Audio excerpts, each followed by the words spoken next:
अंध दृष्टिवादी हे आम्हाला कोटी गावामध्ये आढळून आले. आमच्या रत्नागिरी जिल्ह्यामध्ये जेव्हा डोंगराळ भागामध्ये फिरतो त्यावेळेला वाघांची वगैरे भीती असते.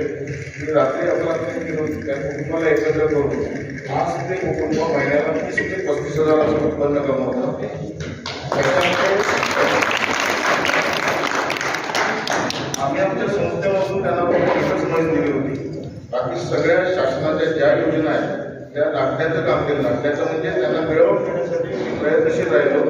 त्यांनाच असं नव्हे, जिल्ह्यातील अनेक मुलांना मी ज्या पद्धतीने ज्या ज्या योजना असतील त्या मिळवून घेण्यासाठी प्रयत्नशील असतो. आपणही आपल्या जिल्ह्यामध्ये अशा प्रकारे फाउंडेशन काही तुम्हाला एक नंद विनंती राहील की जेणेकरून शासनाच्या योजनांच्या माध्यमातून मुलं सक्षम होतील. त्याच्यामध्ये उत्तर भारतामध्ये चांगल्या चांगल्या योजना आहेत.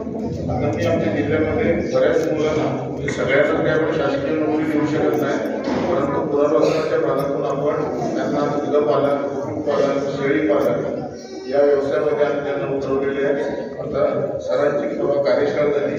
गमतीचा भाग असा आहे की माझ्याकडे शिक्षण क्षेत्रातली मुलं सरांच्या कार्यशाळेला यावी असा आमचा प्रशासनाचा भाग होता. परंतु सर अशी माझ्याकडे परिस्थिती आहे की ती मुलं परीक्षेमुळे येऊ शकत नव्हती, तर काही मुलं माझी नोकरी रोजगारामुळे येऊ शकत नाही. तर हाताला काम दिल्यामुळे अडकला गेलेला आहे. ही तिथली वस्तुस्थिती आहे माझ्याकडे. आणि नवीन नवीन मुलं जोडली जात आहेत. तुम्हाला म्हणतो रायगडवरून सुद्धा माझ्याकडे मुलं येतात, सातारच्या बॉर्डरवरून सुद्धा माझ्याकडे मुलं येतात.